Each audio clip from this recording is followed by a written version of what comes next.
యేసయ్యాని ప్రత్యక్షతలో బయలుపడనే శాశ్వత కృప నాకై. దేవునికి మహిమ కలుగును గాక. ఈ కార్యక్రమం చూస్తున్న అందరికీ నా హృదయపూర్వకమైన వందనాలు. పరిశుద్ధ గ్రంథంలో నుండి కీర్తనలు 92వ కీర్తన 4వ వచనం అండి. ఎందుకనగా యెహోవా నీ కార్యము చేత నీవు నన్ను సంతోషపరుచుచున్నావు, నీ చేతి పనులను బట్టి నేను ఉత్సహించుచున్నాను. యెహోవా నీ కార్యములు ఎంత దొడ్డవి, నీ ఆలోచనలు అతి గంభీరములు. పరిశుద్ధుడు అయిన తండ్రి, చదవబడిన లేఖన భాగం నుంచి మాతో నీవు సూటిగా స్పష్టంగా మాట్లాడి నన్ను నీ ఆత్మతో అభిషేకించి నాయన ప్రజలకు కావలసిన వర్తమానం వినగలిగిన చెవులు గ్రహించగలిగిన హృదయం ప్రతి ఒక్కరికి దయచేయమని, ఈ కార్యక్రమం చూస్తున్న ప్రతి ఒక్క బిడ్డను వారి కుటుంబాలను దీవించి ఆశీర్వదించమని యేసు నామములో అడుగు వేడుకుంటున్నాము తండ్రి, ఆమేన్. ఇక్కడ దేవుని వాక్యములో ఎందుకనగా యెహోవా నీ కార్యము చేత నీవు నన్ను సంతోషపరుచుచున్నావు, అంతేకాదు నీ చేతి పనులను బట్టి నేను ఉత్సహించుచున్నాను. యెహోవా నీ కార్యములు ఎంత దొడ్డవి, నీ ఆలోచనలు అతి గంభీరములు.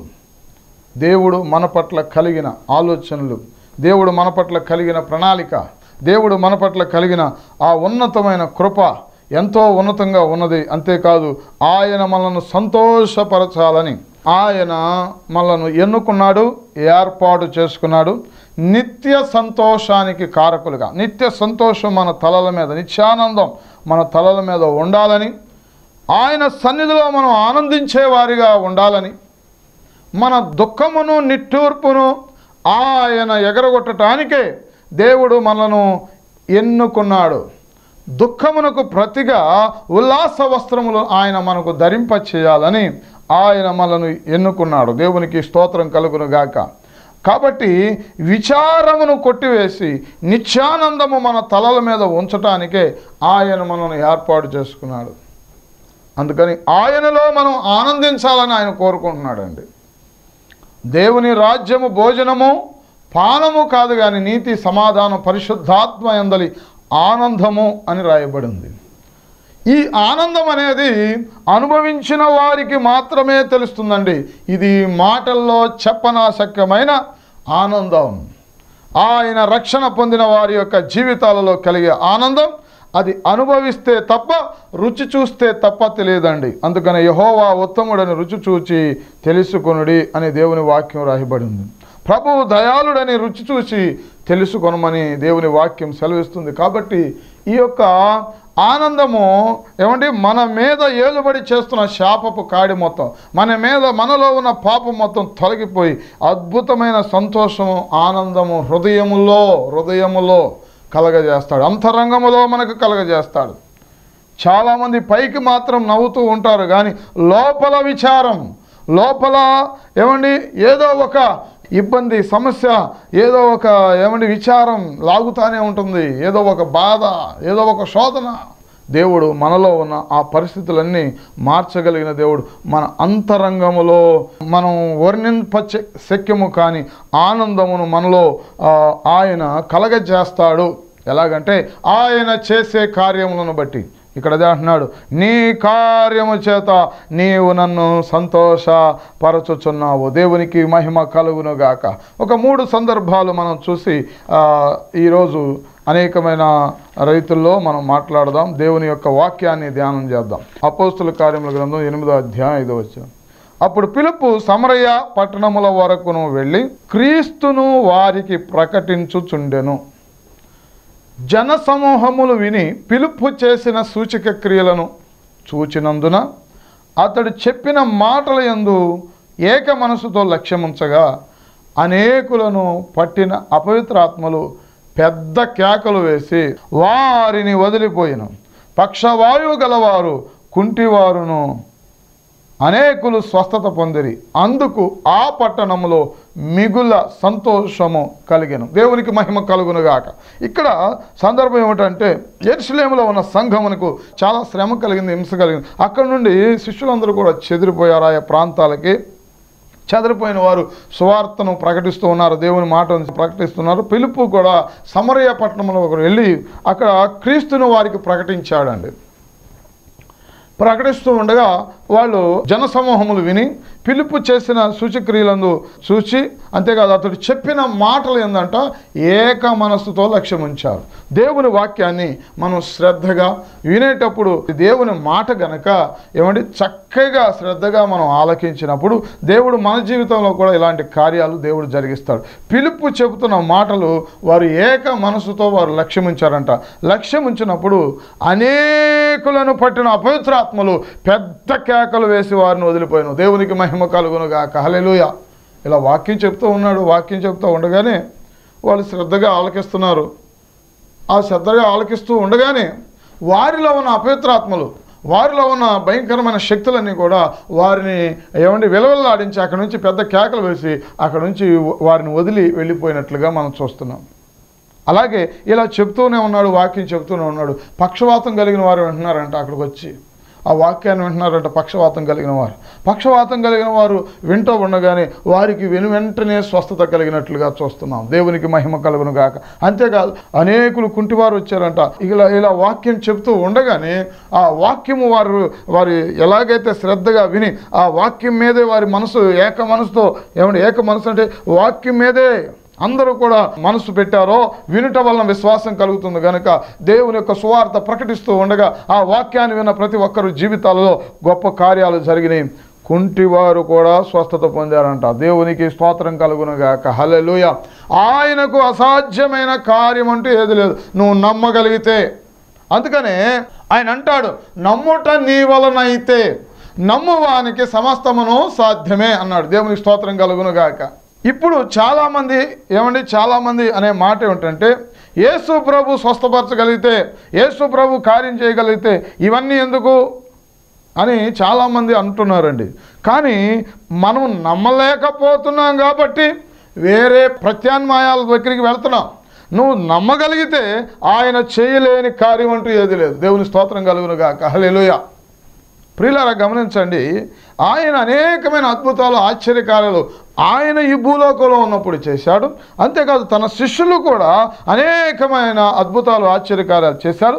అంతేకాదు అదే వాళ్ళు సువార్త ప్రకటిస్తూ ఉండగానే ఈయన మరి పిలుపు గారు ప్రత్యేకమైన ప్రార్థన అక్కడ చేసినట్లుగా ఏమి లేదు. అంటే స్వస్థత కోసం లేకపోతే దెయ్యాల కోసం ప్రత్యేకమైన స్వస్థత ప్రార్థనలు ఏమి చేసినట్టుగా ఇక్కడ మనకు కనపడతలేదు. ఇలా వాక్యము చెబుతూ ఉండగానే చూడండి వాళ్ళ విశ్వాసం ఎంత గొప్పదో. వాళ్ళందరూ అక్కడ రాసిందండి, జన సమూహములు విన్నారంట వాక్యాన్ని, పిలుపు చేసిన సూచక్రియలు చూశారంట. రెండవది అతడు చెప్పిన మాటలు యందు ఏక మనసుతో వారు లక్ష్యం ఉంచారంట. ఆయన మామూలుగా వాక్యం చెప్తున్నాడు, సువార్త చెబుతూ ఉన్నాడు. సువార్త చెబుతూ ఉండగా ఆ మాటల యందు వారు ఎంత తీవ్రంగా అంటే ఎంత శ్రద్ధగా దానిని పట్టుకున్నారో, ఎంతగా వారు విశ్వసించారో, ఎంత బలంగా దాన్ని నమ్మారో, అలాంటి బలమైన కార్యాలు అదిగో వారి జీవితాల్లో జరిగినట్లుగా మనం చూస్తూ ఉన్నాం. కాబట్టి ఆ లోతైన అనుభవంలోనికి మనం వెళ్ళకుండా పైపైన భక్తి చేసుకుంటూ దేవుడు నాకు కార్యాలు చేయట్లేదు, నాకు అద్భుతాలు చేయట్లేదు, నా సూచక్రియలు జరగట్లేదు అంటే, ఆనాడు ఉన్న దేవుడు ఈనాడు ఉన్నాడు. ఈనాడు కూడా ఆయన అద్భుతాలు ఆశ్చర్యకార్యాలు చేయగలడు. నువ్వు నమ్మగలిగితే, నువ్వు విశ్వసించగలిగితే, ఆయన సన్నిధిలోకి వచ్చి నువ్వు ప్రార్థన చేయగలిగితే. అక్కడ చెబుతూ ఉండగానే అద్భుతాలు జరిగినాయండి. అక్కడ రాసింది ఏమనంటే, అందుకు ఆ పట్టణంలో మిగుల సంతోషము కలిగెను. దేవునికి స్తోత్రం కలుగునుగాక. హల్లెలూయా. ప్రియులారా ఇక్కడ గమనించండి, మన జీవితాల్లో విచారం మరి అనారోగ్యంగా ఉన్నవారికి కానీ, అపవిత్రాత్మలు పట్టిన వారికి కానీ, లేకపోతే వ్యసనాలతో ఉన్నవారికి కానీ సంతోషం ఉంటుందా? కుటుంబంలో సంతోషం ఉంటుందా? అంటే నెమ్మది ఉంటుందా? ఆర్థికంగా ఎంత నలిగిపోతూ ఉంటారు, ఎవరికి చెప్పుకోలేక, ఆ పరిస్థితుల నుంచి బయటకు రాలేక, ఆ బంధకాల నుంచి బయటకు రాలేక నలిగిపోతూ ఉంటారు. ఎప్పుడైతే యేసుక్రీస్తు వాక్యాన్ని విన్నారో, యేసుక్రీస్తు వాక్యాన్ని వారు విశ్వసించారు, ఆ మాటను విశ్వసించాలి, ఏక మనసుతో వారు లక్ష్యమించారు, ఇంకా ప్రత్యేకమైన ప్రార్థన లేకుండానే అనేకులను పట్టిన అపవిత్రాత్మలు అట్లా వాక్యం చెబుతూ ఉండగానే వదిలి పెద్ద కేకలు వేసి వెళ్ళిపోయినాయి. అద్భుతాలు జరిగినాయి, సూచక్రియలు జరిగినాయి. అంతేకాదు పక్షవాతం కలిగిన వారు, కుంటివారు అనేకులు, ఒకరు కాదు ఇద్దరు కాదు అనేకులు స్వస్థత పొందుకున్నారు. అప్పుడు ఆ పట్టణంలో అద్భుతమైన ఎవరు చెప్పనాశక్యమైన సంతోషంతో ఆ పట్టణం నాకు రాసి ఉంది, మిగుల సంతోషము కలిగను. దేవునికి స్తోత్రం కలుగునుగా. ఆయన తన కార్యముల చేత మనల్ని ఏం చేస్తాడంటే సంతోషపరిచే దేవుడు. సంతోషం లేక మనసారా నవ్వి చాలా సంవత్సరాలు అయిపోయిందండి అని అనుకుంటున్నారా? దేవుడు తప్పనిసరిగా మీ గృహాలలో ఇలాంటి కార్యాలు దేవుడు చేస్తాడు. దేవునికి మహిమ కలుగునుగా. నువ్వు నమ్మగలిగినట్లయితే నీ జీవితంలో ఇలాంటి కార్యాలు చేసి నిన్ను మిగుల సంతోషంతో నీ కుటుంబాన్ని, మీ గ్రామాలను, మీ యొక్క పట్టణాలను దేవుడు నింపబోతున్నాడు. దేవునికి స్తోత్రం కలుగునుగాక. హల్లెలూయా. అలాగే ఎస్తేరు గ్రంథం 8వ అధ్యాయం 15వ వచనం. అప్పుడు మొర్దెకై ఊదా వర్ణమును తెలుపు వర్ణమును గల రాజవస్త్రమును బంగారపు పెద్ద కిరీటమును అవిస నారతో చేయబడిన ధూమ్ర వర్ణములు గల వస్త్రమును ధరించుకుని వాడై రాజు సముఖము నుండి బయలుదేరును. అందు నిమిత్తము శోషను పట్టణము ఆనందించి సంతోష పొందెను. మరియు యూదులకు క్షేమమును ఆనందమును సంతుష్టియు ఘనతయు కలిగెను. రాజు చేసిన తీర్మానమును అతని చట్టమును వచ్చిన ప్రతి సంస్థానమునందును ప్రతి పట్టణమునందును యూదులకు ఆనందమును సంతోషమును కలిగెను. అది శుభదినమని విందు చేసుకునేది. మరియు దేశ జనులలో యూదుల ఎడల భయము కలిగెను కనుక అనేకులు యూదుల మతము అవలంబించిరి. ఇక్కడ ఒక శాసనం, హామాను, దుష్టుడైన హామాను చేసిన శాసనాన్ని బట్టి యూదులకు సంతోషం లేకుండా అందరూ గోనెపట్ట కట్టుకుని ఉపవాసం ఉండి మహాశోకముతో రోదనతో ఏడ్చిన సందర్భం. అలాంటి భయంకరమైన ఒకే రోజు 127 సంస్థానంలో ఉన్న యూదులందరినీ ఒకే రోజు చంపాలని రాజు చేత హామాన్ అనే దుష్టుడు చేయించిన శాసనాన్ని బట్టి వారి యొక్క జీవితాలు ఇక ఒకే రోజు నాశనం అయిపోతున్నారు. ఇక యూదా జాతి లేకుండా 127 సంస్థానంలో ఉన్న యూదులందరూ కూడా నశించిపోతున్నారని గోనెపట్ట కట్టుకుని దేవుని సన్నిధిలో విచారముతో కన్నీళ్లతో దేవుని సన్నిధిలో ఏడుస్తూ రోదన చేస్తూ మహాశోకముతో కన్నీళ్లతో మొర్దెకై కానీ ఎస్తేరు కానీ అందరూ కలిసి ఉపవాస ప్రార్థన చేశారండి. చేసినప్పుడు జరిగిన సంభవం ఏమిటంటే అద్భుతంగా ఆ శాసనం తిరగరాయబడింది. దేవుడు అద్భుతంగా రాజు మనసును మార్చాడు. అంతేకాదు దుష్టుడైన హామాను దేవుడు తొలగించి వేశాడు. అద్భుతంగా యూదులందరూ కూడా ఖడ్గము చేత చంపబడకుండా 127 సంస్థానంలోని యూదులందరూ కూడా రక్షించబడ్డారు. దేవుని స్తోత్రం కలుగునుగాక. హల్లెలూయా. మన జీవితంలో ఇంకా అయిపోయింది, ఇంకా నా జీవితంలో ఇంకా ఈ కార్యం జరగట్లేదు, ఇంకెక్కడ జరుగుద్ది, ఇంకా అంతా అయిపోయిన తర్వాత ఇంకేం జరుగుద్ది అని అనుకుంటున్నారేమో. కానీ మన ఆలోచనలు వేరండి. మనం ఇందాక చదువుకున్న రీతిలో ఆయన ఆలోచనలు అతి గంభీరమైనవి. మన ఆలోచనలు వేరు, ఆయన ఆలోచనలు వేరు. మన తలంపులు వేరు, ఆయన తలంపులు వేరు. మన యొక్క విధానాలు వేరు, ఆయన విధానం వేరు. ఆయన దేవుడు, మనం మనుషులం, మనం మట్టివారు అండి. ఆయన మన పట్ల ఉన్నతమైన కార్యాలు చేస్తాడు. ఆ కార్యముల చేత మహా సంతోషం ఆనందంతో మనల్ని నింపివేస్తాడు. అంతే, ఆ సంతోషం ఇక మనము వర్ణించలేము. అలాగే ఇక్కడ కూడా శోషణ పట్టణం ఆనందించి సంతోషించిందంట. యూదులకు క్షేమము ఆనందము సంతుష్టి ఘనత కలిగిందంట. అంతేకాదు ప్రతి పట్టణము ప్రతి సంస్థానమందు యూదులకు ఏం కలిగిందంటే ఆనందమును సంతోషమును కలిగను. అది శుభదినమని విందు చేసుకున్నారు. అంతేకాదు యూదుల మతం అనేక మంది అవలంబించారంట. దేవునికి మహిమ కలుగును గాక. హల్లెలూయా. కాబట్టి మన యొక్క విధానాలలో ఇక్కడ ఎంత అసలు మొర్దెకై కూడా ఆ రాత్రిపూట చనిపోవాలి, ఈ యూదులందరూ కూడా నశించిపోవాలి. కానీ దేవుడు తన ప్రజలను విడనాడేవాడు కాదు. తనయందు విశ్వసించిన వారిని ఆయన త్రోసివేసే దేవుడు కాదు. ఆయన నమ్ముకున్న వారి పట్ల దేవుడు గొప్ప కార్యాలు జరుగుతారు. అది కరువైన ఖడ్గమైన ఎలాంటి పరిస్థితులు వచ్చినప్పటికీ కూడా దేవుడు వారిని విడిపించగలిగిన సమర్థుడు, శక్తిమంతుడై ఉన్నాడు. అంతేకాదు నిత్యానందముతో వారిని నింపేశాడు. వాళ్ళు చూడండి చక్కగా వాళ్ళు ప్రతి సంవత్సరం పండుగ 9వ అధ్యాయం 21వ వచనంలో రాయబడింది ఎస్తేరు గ్రంథం. యూదులు తమ పగవారి చేత బాధపడక నెమ్మది పొందిన దినములనియు వారి దుఃఖము పోయి సంతోషము వచ్చిన నెలనియు వారు మూలుగుట మానిన శుభదినమనియు ప్రతి సంవత్సరము అదారు నెల యొక్క 14వ దినమందు 15వ దినమందును వారు ఆచరించుకొనుచు విందు చేసుకొనుచు సంతోషంగా నుండి ఒకరికొకరు బహుమానములను దరిద్రులకు కానుకలను పంపదగిన దినములని వారికి స్థిరపరిచిన దేవునికి మహిమ కలుగును గాక. హల్లెలూయా. పగవారి చేత బాధపడక నెమ్మది పొందిన దినాలని, అంతేకాదు దుఃఖము పోయి సంతోషం వచ్చిన నెల అని, వారు మూలుగుట మానిన శుభదినమని వారు విందు చేసుకుంటూ చక్కగా సంతోషిస్తూ ఉన్నారు. కానీ ఈ సంతోషం రావటానికి గల కారణం వాళ్ళు ఎంతగానో దేవుని సన్నిధిలో కన్నీరు కార్చారు. దేవుని వాక్యం సెలవిస్తుంది, కన్నీటితో విత్తువాడు సంతోషగానములు చేయొచ్చు పనులు మోసుకుని పోతాడని. దేవునికి మహిమ కలుగును గాక. హల్లెలూయా. ప్రియులారా, ఒకవేళ మీ జీవితాలలో ఒకవేళ ఆనందం కరువైపోయిందేమో, సంతోషం కరువైపోయిందో, నెమ్మది లేదేమో, క్షేమము లేదేమో, సంతృష్టి లేదేమో, సమాధానము లేదేమో, వాటన్నిటినీ ఇవ్వగలిగిన సమర్థుడు మనము నమ్ముకున్న యేసుక్రీస్తు ప్రభుల వారు. దేవునికి స్తోత్రం కలుగునుగాక.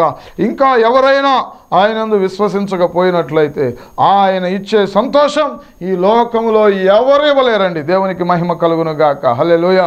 కాబట్టి ఆయన చెప్పనాశక్యమైన సంతోషముతో మన హృదయాలను నింపే దేవుడై ఉన్నాడు. దేవునికి మహిమ కలుగునుగాక. అలాగే మూడవదిగా ఎజ్రా గ్రంథం 3వ అధ్యాయం 11వ వచనం, వీరు వంతు చొప్పున కూడి యెహోవా దయాళుడు, ఇశ్రాయేలుల విషయమై ఆయన కృప నిరంతరము నిలుచునని పాడుచు యెహోవాను స్తుతించిరి. మరియు యెహోవా మందిరము యొక్క పునాది వేయబడుట చూచి జనులందరూ గొప్ప శబ్దముతో యెహోవాకు స్తోత్రము చేసిరి. మునుపటి మందిరమును చూచిన యాజకులలోను లేవీలలోను కుటుంబ ప్రధానులలోను వృద్ధులైన అనేకులు ఇప్పుడు వేయబడిన ఈ మందిరము యొక్క పునాదిని చూసి గొప్ప శబ్దముతో ఏడ్చిరి.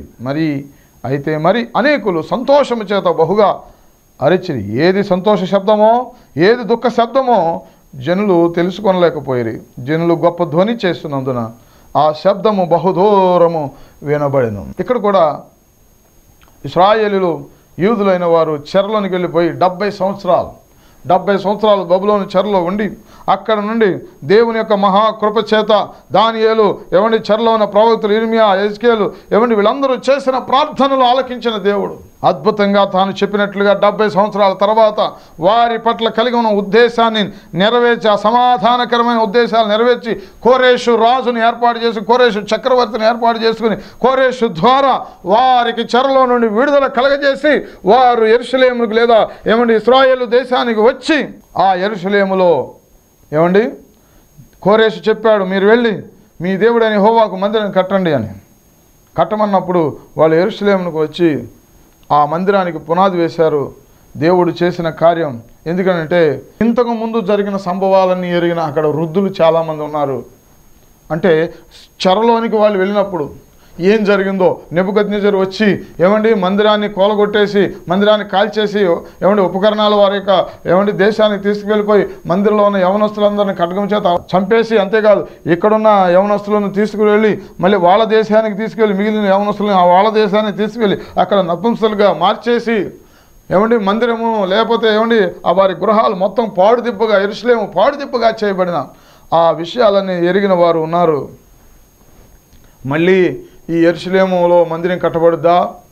మళ్ళీ అది మనం చూడగలుగుతామా? అంతేకాదు గృహాలు లేకపోతే యెరూషలేము మళ్ళీ తిరిగి కట్టబడుద్దా? ఈ పాడుదెబ్బగా ఉన్న యెరూషలేము మళ్ళీ తిరిగి వస్తామా అని ఆశలు లేని నిరాశాపరులైన ఆ పరిస్థితుల మధ్యలో దేవుడు చేసిన ఈ అద్భుత కార్యాన్ని చూసి వాళ్ళు మళ్ళీ తిరిగి యెరూషలేముకు వచ్చారు. ఆ మందిరపు పునాది వేసినప్పుడు గొప్ప శబ్దముతో జనులందరూ యెహోవాకు స్తోత్రం చేస్తూ ఉంటే మునుపటి మందిరమును గురించిన తెలిసిన వారు యాజకులలో లేవీలో కుటుంబల ప్రధాన వృద్ధులైన అనేకులు ఇప్పుడు వేయబడిన ఈ మందిరం యొక్క పునాదిని చూసి గొప్ప శబ్దముతో ఏడ్చారు. మరి అనేకులు సంతోషము చేత బహుగా అరిచారు. అయ్యా, ఇలాంటి గొప్ప కార్యం జరుగుతుందని మేము ఊహలో కూడా అనుకోలేదు, మేము చూస్తామని అనుకోలేదు మా కళ్ళారా. కానీ నువ్వు నమ్మదగిన దేవుడు అయ్యా. ఆయన నమ్మిన వారి పట్ల, ఆయన యందు విశ్వసించిన వారి పట్ల ఆయన చేసే కార్యాలు చాలా ఉన్నతంగా ఉంటాయండి. బహుగా అరిచారంట. వాళ్ళు చేసిన ధ్వని, ఆ శబ్దము బహుదూరం వినబడిందంటండి. దేవునికి స్తోత్రం కలుగును గాక. మళ్ళీ తిరిగి యెరూషలేముకు పూర్వ వైభవం వచ్చింది. అంతేకాదు, ఆయన ఒక వాగ్దానం ఇచ్చాడేమనంటే, మునుపటి మందిరము కంటే కడవరి మందిరపు మహిమ మించిపోతుందని దేవుని వాగ్దానం ఇచ్చాడు. దేవునికి మహిమ కలుగును గాక. హల్లెలూయా. ఆయన రిస్టోర్ చేసే దేవుడు అండి. మీరు కోల్పోయిన వాటిని మళ్ళీ తిరిగి ఇవ్వగలడండి. కోల్పోయిన సంతోషం, కోల్పోయిన సమయం, కోల్పోయిన ఏదైనా మళ్ళీ రిస్టోర్ చేస్తాడు నీ జీవితంలో.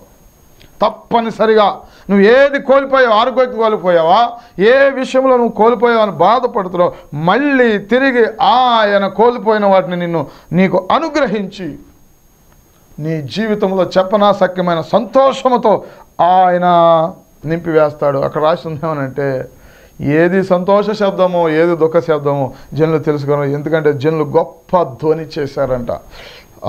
ఆ ఆనందం ఇక వర్ణించలేని ఆనందం అండి. ఎందుకంటే మళ్ళీ తిరిగి యెరూషలేము కట్టబడద్దని వాళ్ళు అనుకుని ఉండరు. కానీ దేవుడు వారి పట్ల చేసిన కార్యం అంతా ఇంత కాదు. కోరేషు రాజును దేవుడు ఆ రీతిగా, కోరేషు రాజును జెరుబ్బాబెలు నాయకత్వంలో జరిగిన కార్యం అండి. కాబట్టి ప్రియులారా, 3 అంశాలు మనం మూడు సందర్భాలు మనం చూసాము. 3 సందర్భాల్లో కూడా పిలుపు వెళ్ళి వాక్యము చెబుతూ ఉండగా సూచక్రియలు, మహత్కార్యాలు, అద్భుతాలు జరిగి ఆ పట్టణంలో మిగుల సంతోషము కలిగినట్లుగా. అంతేకాదు, శోషణ పట్టణము 127 సంవత్సరాలను ప్రతి పట్టణము ఎస్తేరు ఏమండి, లేకపోతే మొర్దెకై ఆ కాలంలో దేవుడు అద్భుతంగా ఎస్తేరును రాణిగా చేసి శాసనాలు తిరగరాయించి యూదుల మీదకు వచ్చిన ఖడ్గాన్ని తొలగించి అద్భుతమైన రీతిలో యూదులకు ఆనందమును, సంతోషమును కలుగజేసిన సందర్భాన్ని కూడా మనం చూసాం. అది శుభదినమని, వారు సంతోషముందేనని, క్షేమము పొందిన నెల అని వారు చక్కగా ప్రతి సంవత్సరం దానిని జ్ఞాపకంలో ఉంచుకుంటూ దానిని ఆచరిస్తూ ఉన్నారు. తర్వాత 3వదిగా పాడిదెబ్బగా ఉన్న యెరూషలేము మళ్ళీ తిరిగి మందిరము కట్టబడటం, పునాది వేయబడటం చూసి వాళ్ళు సంతోషముతో ఏమండి చెప్పనాశక్యమైన ఆనందముతో నింపబడ్డారు. దేవుడు వారి పట్ల చేసిన కార్యాలను బట్టి. ఈ యొక్క వాక్యం వింటున్న ప్రియ సహోదరి సహోదరుడా, నువ్వు ఏది కోల్పోయావు, ఏ విషయంలో విచారణ, ఏ విషయంలో ఇబ్బంది, అనారోగ్యాల ఆయన చేయగలడు. మరి మొదటి చెప్పిన మన ఉదాహరణలో పక్షవాయు కలిగిన వారు ఏమండి, అంతేకాదు కుంటివారు, అనేకమైన సూచక్రియలు జరిగిన అనారోగ్యాలు తీయగలడు. అంతేకాదు ఆయన స్వస్థపరచగలడు, ఆయన రక్షణ ఇవ్వగలడు. అంతేకాదు ఏదైతే నువ్వు కోల్పోయావో అది సమయమైన, ఆరోగ్యమైన, ఏది కోల్పోయావో మళ్ళీ ఇవ్వగలడు. లేకపోతే కరువా, ఖడ్గమా, ఏమండి ఇబ్బందుల, సమస్యల ఏదైనా నువ్వు దేని విషయంలో అయితే విచారిస్తున్నావు, దుఃఖపడుతున్నావు, వేదన చెందుతున్నావు, నీ దుఃఖమును ఆయన నాట్యముగా మార్చగలడు. నీ కన్నీటిని ఆయన నాట్యముగా మార్చగలిగిన సమర్థుడై ఉన్నాడు. దేవునికి మహిమ కలుగును గాక. హల్లెలూయా, హల్లెలూయా. కీర్తనల గ్రంథము 21వ అధ్యాయం 1వ వచనం, యెహోవా రాజు నీ బలమును బట్టి సంతోషించుచున్నాడు, నీ రక్షణను బట్టి అతడు ఎంతో హర్షించుచున్నాడు. అతని మనోభీష్టము నీవు సఫలము చేయుచున్నావు. అతని పెదవులలో నుండి వచ్చిన ప్రార్థన నీవు మానక అంగీకరించుచున్నావు. శ్రేయస్కరమైన ఆశీర్వాదములతో నీవు అతనిని ఎదుర్కొనుచున్నావు. అతని తల మీద అపరంజి కిరీటము నీవు ఉంచి ఉన్నావు. అలాగే 6-7 వచనాలు, నిత్యము ఆశీర్వాదకారకుడుగా ఉన్నట్లు నీవు అతను నియమించి ఉన్నావు. నీ సన్నిధిని సంతోషముతో అతనిని ఉల్లసింపజేసి ఉన్నావు. దేవునికి మహిమ కలుగును గాక. హల్లెలూయా. కాబట్టి ఎందుకంటే 7వ వచనం కూడా చదువుదాం. ఏలయనగా రాజు యెహోవా యందు నమ్మిక ఉంచుచున్నాడు, సర్వోన్నతుని కృపచేత అతడు కదలకుండా నిలుచును. ఆయన మీద ఏమండి విశ్వాసం ఉంచి ఆయన నమ్ముకున్న వారి పట్ల దేవుడు చేసే కార్యాలు, ఆయన బలమును బట్టి మనం సంతోషించే కృప, అంతేకాదు మన మనోభీష్టం, మన యొక్క ఆలోచనలు, మన తలంపులు, ఆయన మనం ఏ విషయంలో అయితే వేదన, ఇబ్బందులు పడుతున్నామో ఆయన సఫలము చేస్తాడంటండి. అంతేకాదు పెదవుల్లో నుండి వచ్చిన ప్రార్థన ఆయన మానక అంగీకరించే దేవుడై ఉన్నాడు. అంతేకాదు ఆయన నిన్ను శ్రేయస్కరమైన ఆశీర్వాదాలతో ఆయన ఎదుర్కొనే దేవుడై ఉన్నాడు. అంతేకాదు నిత్యము ఆశీర్వాదకారకుడుగా ఉండునట్లుగా ఆయన నియమిస్తాడంట. ఆయన సన్నిధిలో సంతోషముతో అతనిని ఉల్లసింపజేస్తున్నావు. ఏలైనగా రాజు యెహోవా యందు నమ్మిక ఉంచాడు. మనము కూడా ఈ మాటలు వింటున్న ప్రతి ఒక్కరూ కూడా యేసుక్రీస్తునందు విశ్వాసం ఉంచినట్లయితే ఎలాంటి కార్యమైనా అది సాధ్యమే. సాధ్యపరచగలిగిన దేవుడు. ఆయన శాసనాలు మార్చగలడు, ఖడ్గాన్ని తొలగించగలడు. అంతేకాదు ఏమండి రాజులను సహితము తన బిడల క్షేమం కోసం, సంతోషం కోసం ఆయన వాడుకుంటాడు అధికారులను కూడా, కోరేశ్వరాజును వాడుకున్నట్లుగా. అంతేకాదు నీలో ఉన్న అనారోగ్యమును నువ్వు శ్రద్ధగా దేవుని యందు విశ్వాసం ఉంచి ఆయన వాక్యాన్ని విని విశ్వసించి ఆయన సన్నిధికి వచ్చినట్లయితే ఆయన సన్నిధిని నిన్ను సంతోషంతో ఉల్లసింపజేసే దేవుడై ఉన్నాడు. కాబట్టి ప్రియులారా, ఒకవేళ మీలో ఎటువంటి పరిస్థితులు ఉన్నప్పటికీ కూడా విశ్వాసముతో ఆయన వద్దకు రండి. ఆయన చేసే కార్యాలు మీరు ఊహించలేరు, ఊహించలేని కార్యాలు ఆయన చేయగలడు. అలాంటి కార్యాలు మీ కుటుంబాల్లో, మీ వ్యక్తిగతమైన జీవితాల్లో మీరు ఎదుర్కొన్న ప్రతి పరిస్థితుల్లో దేవుడు అద్భుతంగా, ఆశ్చర్యకరంగా ఏమండి మీ జీవితాల్లో సంతోషపరిచి ఆయన కార్యముల చేత మిమ్మల్ని సంతోషపరిచి ఆయన మిమ్మల్ని సమృద్ధిగా ఉల్లసింపజేసి ఆశీర్వదించి మీ దుఃఖమును, మీ విచారమును కొట్టివేసి నిత్యానందము మీ తలల మీద సమృద్ధిగా ఆయన ఉంచునుగాక. ఆమేన్. ప్రార్థన. పరిశుద్ధుడైన తండ్రి, కృపగలిగిన దేవా, నీకే వందనాలు. ఈ వాక్యం విన్న ప్రతి ఒక్కరిని జీవితాల్లో గొప్ప కార్యాలు జరిగించి, ఎదుర్కొన్న సమస్యలు గొప్ప జయమిచ్చి మీ సాక్షార్థమే వారిని వాడుకోనమని ప్రార్థన చేస్తున్నాం. ఎవరైతే విచారముతో, ఎవరైతే దుఃఖంతో, ఎవరైతే వేదనతో, ఎవరైతే సమస్యలతో, చెప్పుకోలేని బాధలతో కృంగిపోతున్నారో, నలిగిపోతున్నారో, కన్నీరు కారుస్తున్నారో ప్రతి ఒక్కరి జీవితాల్లో గొప్ప కార్యాలు జరిగించి ఈ ప్రార్థనలో ఏకీభవిస్తున్న ప్రతి ఒక్కరిని దీవించండి, రక్షించండి, కాపాడండి, స్వస్థపరచండి. నాయనా తండ్రి, వారి ఏ విషయంలో జయం కావాలని, ఏ విషయంలో నాయన కృంగిపోతున్నారో లేవనెత్తు కార్యం సఫలపరిచి మేలుతో తృప్తిపరచమని నీ కార్యముల చేత వారిని సంతోషపరచండి. నీ కార్యములు జరిగించండి, నీ కార్యములు జరిగించండి ప్రభా. అయ్యా, వారి ప్రార్థన మీరు సఫలపరచండి. నాయనా తండ్రి, నీకే వందనాలు. వారి మనోభీష్టను సఫలపరచిన శ్రేయస్కరమైన ఆశీర్వాదాలతో వారి కుటుంబాలను ఎదుర్కొనమని ప్రార్థన చేస్తూ, బలపరచమని ప్రార్థన చేస్తూ ఈ చిన్ని ప్రార్థన సన్నిధికి చేర్చుకోనమని ఈ కార్యక్రమం అనేక మందికి ఆశీర్వాదకరంగా చేయండి. యేసు దివ్య నామములో అడిగి వేడుకొంచున్నాము తండ్రి. ఆమేన్, ఆమేన్. దేవుడు మిమ్మల్ని దీవించునుగాక. అందరికీ వందనాలు. God bless you. దేవునికి మహిమ కలుగునుగాక. మీ అందరికీ వందనాలు. మరి యొక్క పరిచర్యలో మా పాస్టర్ గారి ద్వారా కమ్మెల ప్రశాంతి కొత్త నిబంధన స్త్రీల సమాచారం అనే ఈ 2వ పుస్తకాన్ని మరి విడుదల చేయడానికి దేవుడు కృప చూపించారు. మీ ప్రార్థనలు బట్టి ఎంతగానో మేము రుణస్థులం. అంతేకాదు, దీనికంటే ముందు పాత నిబంధన స్త్రీల సమాచారం అనే బుక్ రాయటం జరిగింది. మరి ఇది 2వ పుస్తకంగా విడుదల చేశాం. ఇది కొత్త నిబంధనలో ఉన్న 30 మంది స్త్రీల గురించి రాయటం జరిగింది. మీలో ఎవరికైనా ఇది కావాలి అని ఆశపడినట్లయితే మీరు మమ్మల్ని సంప్రదించండి. మీకు ఈ యొక్క పుస్తకం పంపించడం జరుగుతుంది. అలాగే మా కొరకు, మా పరిచర్య కొరకు ఇంకాను ప్రార్థన చేసి ఇంకా అనేకమైన పుస్తకాలు మా పరిచర్య ద్వారా దేవుడు అనుగ్రహించినట్లుగా మీ అందరూ ప్రార్థన చేయవలసిందిగా మనవి చేస్తూ మిమ్మల్ని దేవుడు దీవించాలని మనసారా కోరుకుంటూ ఈ మాటలు ముగిస్తున్నాను. మీ అందరికీ మరొక్కసారి కృతజ్ఞతలు. మరొక ద్వారం దేవుడు తెరిచాడు. అదేమిటంటే పెడన్లో నూతనంగా పరిచర్య ప్రారంభించడానికి దేవుడు ద్వారం తెరిచాడు. అందుని బట్టి దేవుడికి ఎంతగానో కృతజ్ఞతాస్తుతులు, స్తోత్రాలు చెల్లిస్తున్నాను. మరి ఈ విషయాన్ని మీ అందరికీ కూడా మరి తెలియపరుస్తున్నాం. పెడన్లో ప్రతి ఆదివారము ఉదయం 9 గంటలకు ఆరాధన జరుగుతుంది. కావున మీకు తెలిసిన వారు ఎవరైనా మరి ఆ ప్రాంతంలో ఉన్నట్లయితే మీ బంధువులు కానీ, రక్త సంబంధులు కానీ ఎవరున్నప్పటికీ కూడా తెలియపరచండి. పెడన్లో ప్రతి ఆదివారం ఉదయం 9 గంటలకు ఆరాధన జరుగుతుంది. ఈ ఆరాధనలో మాతో కలిసి ఆరాధించడానికి మీ అందరినీ ప్రేమపూర్వకంగా ఆహ్వానిస్తున్నాం. మరి మీకు తెలిసిన వారికి తెలియపరచండి. ఈ నూతన బ్రాంచ్, ఈ నూతన పరిచర్య రాకడ వరకు నిలిచి అనేక మందికి ఆశీర్వాదకరంగా, అనేక ఆత్మలు రక్షించినట్లుగా మీ అందరూ ప్రార్థించవలసిందిగా ప్రభు పేరట మీకు మనవి చేస్తూ సెలవు తీసుకుని అందరికీ వందనాలు. దేవునికి మహిమ కలుగును గాక. మరి ఈ విషయం మేము మీతో చెప్పడానికి ఎంతో సంతోషిస్తున్నాం. మరి ఎంతో ఈ కార్యక్రమాన్ని మీరు ఆదరిస్తున్నారు. అందుని బట్టి దేవునికి స్తోత్రాలు. మీ అందరికీ వందనాలు. మరి ఈ పరిచర్యలో ప్రస్తుతానికి లేళ్లగరువు, గూడూరు, వడ్లమన్నాడు ప్రాంతాలలో మరి చక్కగా దేవుని యొక్క పరిచర్య జరుగుతుంది 3 గ్రామాల్లో.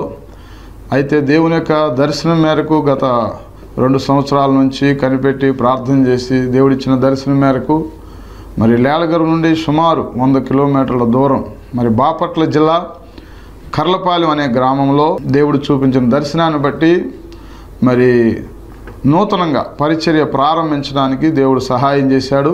మధ్యాహ్నం 2 గంటలకు అక్కడ ఆరాధన జరుగుతుంది. ఒకవేళ మీకు అక్కడ తెలిసిన వారు ఎవరైనా ఉంటే తెలియపరచండి. మరి అలాగే ప్రతి ఒక్కరూ కూడా ఈ పరిచర్య కోసం ప్రార్థించమని, ఈ నూతన బ్రాంచ్ ద్వారా అనేక మంది రక్షించబడినట్లుగా, ఈ పరిచర్య ఇంకను శాఖోపశాఖలుగా విస్తరించినట్లుగా మీ అందరూ ప్రార్థించవలసిందిగా ప్రభు పేరిట మనవి చేస్తూ, ఈ విషయాన్ని మీకు తెలియపరచడానికి ఎంతగానో దేవుని స్తుతిస్తూ సంతోషిస్తూ మీ అందరికీ కృతజ్ఞతలు తెలియజేస్తూ ఈ విషయం మీ ప్రార్థనలో జ్ఞాపకం చేసుకోవాల్సిందిగా ప్రభు పేరిట మనవి చేస్తూ ఉన్నాను. దేవుడు మిమ్మును మీ కుటుంబాలను దీవించి ఆశీర్వదించి కాపాడునుగాక. ఆమేన్. అందరికీ వందనాలు. Our address: Pastor Yehoshua Kamila, Bethelu Pradhana Mandiram, Lelagaru, Gururu Mandalam, Krishna District, Andhra Pradesh. Pin code 521366. My phone number 7842711637.